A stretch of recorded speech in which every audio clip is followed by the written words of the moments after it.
Have you ever made a choice, one you thought was right, only to realize too late that it was your greatest mistake?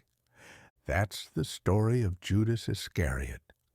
To this day, his name is synonymous with betrayal. It is whispered with disgust, spoken with anger, written in history as a warning. But was Judas always a traitor, or was he just lost?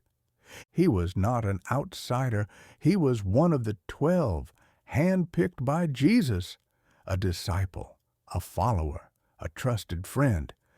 He walked with Jesus, saw the miracles, heard the teachings. He held the money bag, trusted with the very funds that kept their ministry moving, and yet he made a choice that would cost him everything.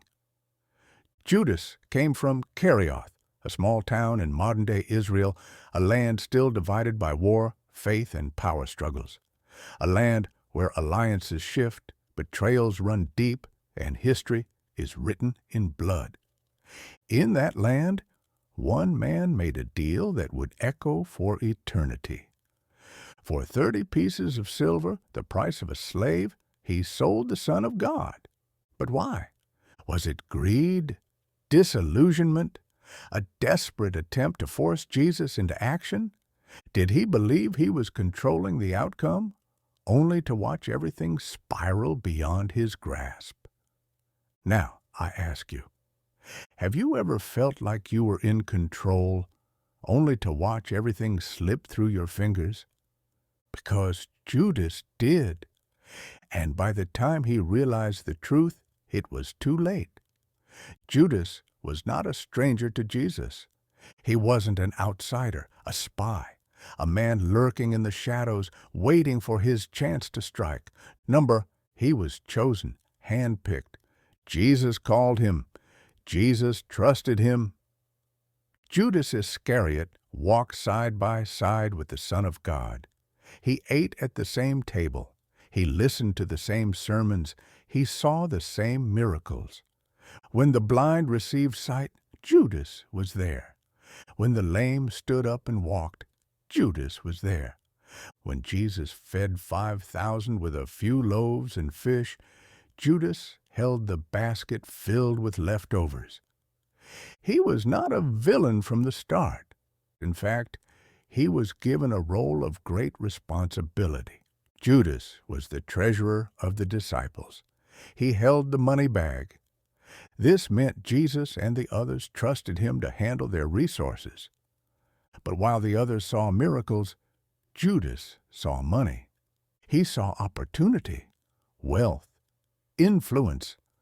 Perhaps, he thought, Jesus was the Messiah, just not the kind of Messiah he expected. Because if Jesus was truly the one to restore Israel, there would be power, there would be riches, and there would be positions to fill.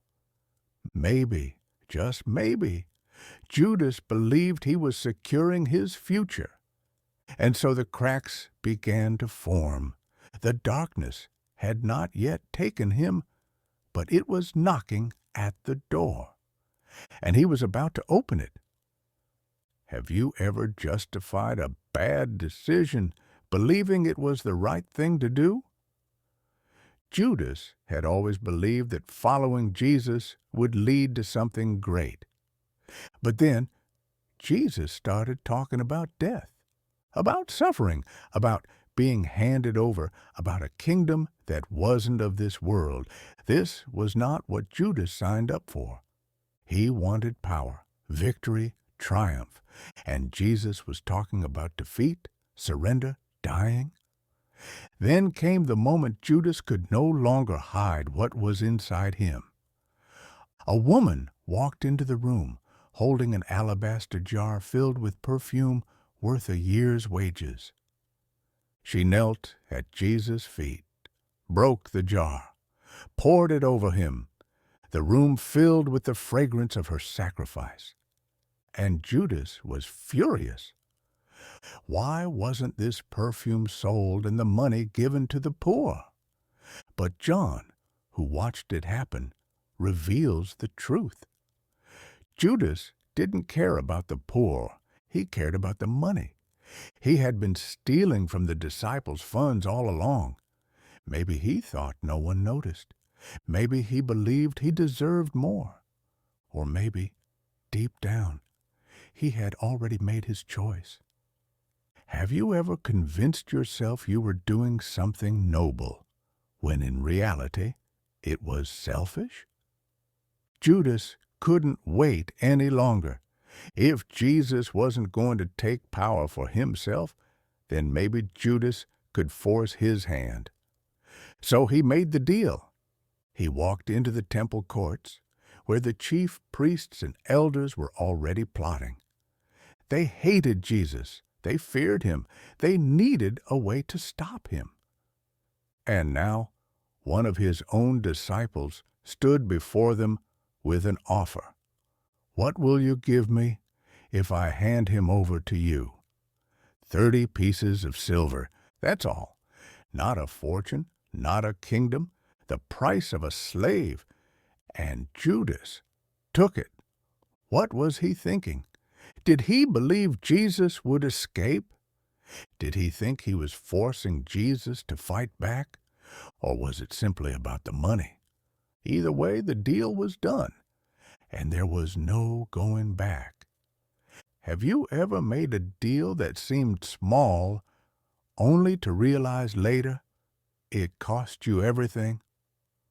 A quiet night, a garden, a moment that would change history forever. Jesus prayed, the disciples slept, and then torches in the distance, footsteps, voices, swords drawn. Judas led them, the priests, the elders, Roman soldiers ready to strike. He stepped forward, face to face with Jesus. Did his hands tremble? Did his voice shake? Jesus looked at him. "Friend, do what you came for." And then it happened. Judas kissed him, a sign of affection, loyalty, trust, and with that kiss, he handed Jesus over to death. Have you ever hurt someone who trusted you, thinking it wouldn't matter? At first, he thought it was over. Jesus would be arrested, tried, maybe imprisoned. But then the trial began. He watched as the crowd turned against him. He saw the priests accuse him, the Romans mock him, the soldiers beat him. And in that moment, Judas realized what he had done. This wasn't about politics. It wasn't about money. He had betrayed innocent blood, panic, regret, desperation. He ran back to the priests, threw the silver at their feet. "I have sinned," he cried. "I have betrayed innocent blood." And they laughed. "What is that to us? That's your responsibility." And Judas was alone. He ran. His heart pounded. The walls of the city closed in around him. He had nowhere to go. And in his final act, he ended his own life. What do you do when your greatest mistake can't be undone? Judas wasn't the only disciple who failed. Peter denied Jesus 3 times, but Peter ran to the empty tomb. Judas ran to death.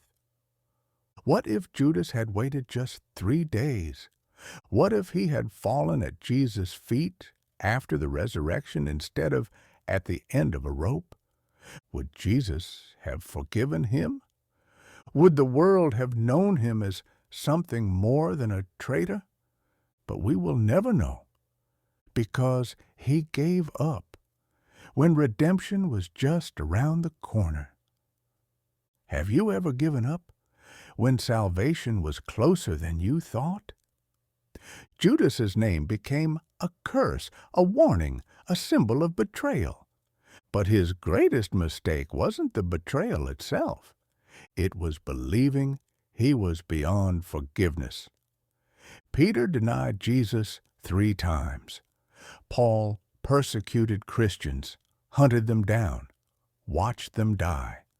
But they found redemption. Judas never did.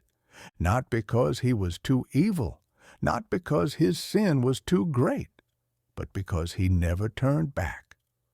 What if he had waited just 3 more days? What if he had run to the tomb instead of to death?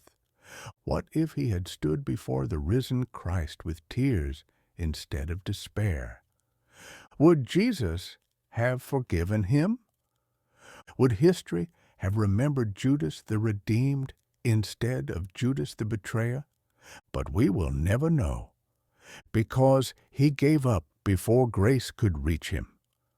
So now I ask you, have you ever felt like you've gone too far to be forgiven? What if Judas's greatest tragedy was not what he did, but that he never asked for mercy? Tell me in the comments, do you think Judas could have been forgiven? And if you want to hear another story of power, politics, and impossible choices, check out our next video on Pontius Pilate, the man who sentenced Jesus to death.